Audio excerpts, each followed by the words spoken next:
नमस्कार। आज आहे 15 ऑगस्ट 2024 आणि बरोबर सकाळचे 11 वाजलेले आहेत। मी जिल्हाधिकारी कार्यालय यांच्या प्रवेशद्वारासमोर बसलोय। उपोषण कशासाठी आहे ते सोशल मीडियावर मी जाहीर केलंय। सरकारी यंत्रणांना मी कळवलंय, पोलीस यंत्रणेला मी कळवलंय। बाळा राणे बाळा खान बनणार आहे।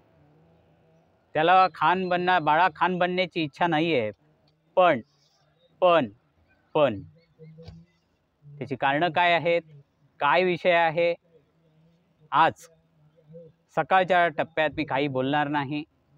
संध्याकाळी 5 वाजल्यानंतर काही 5 प्रश्न मी कुडाळ पोलिसांना विचारेन।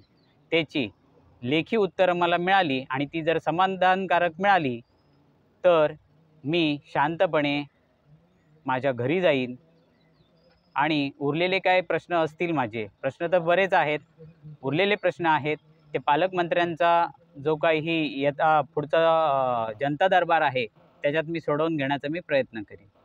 बघूया, संध्याकाळी 5 वाजेपर्यंत तरी शांत बसतोय आणि संध्याकाळी 5 वाजल्यानंतर कुडाळ पोलिसांना सोशल मीडियाच्या माध्यमातून आणि काही लेखी पत्राद्वारे मी 5 प्रश्न विचारणार आहे। त्या 5 प्रश्नांची उत्तरं मला कुडाळ पोलिसांकडून मिळाल्यानंतर, समाधानकारक मिळाल्यानंतर मी शांतपणे समाधानाने घरी जाणार।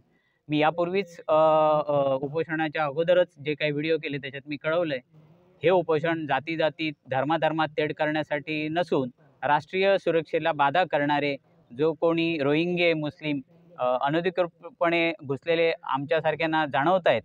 आता पोलीस म्हणत असतील कुठे आहेत ते दाखवा, आपण संध्याकाळी बोलू 5 वाजता। तुर्तास मी ह्या व्हिडिओच्या माध्यमातून एवढं सांगतोय, मी उपोषण 15 ऑगस्ट 2024 रोजी सकाळी 11 वाजता सुरुवात केलेलं आहे। धन्यवाद।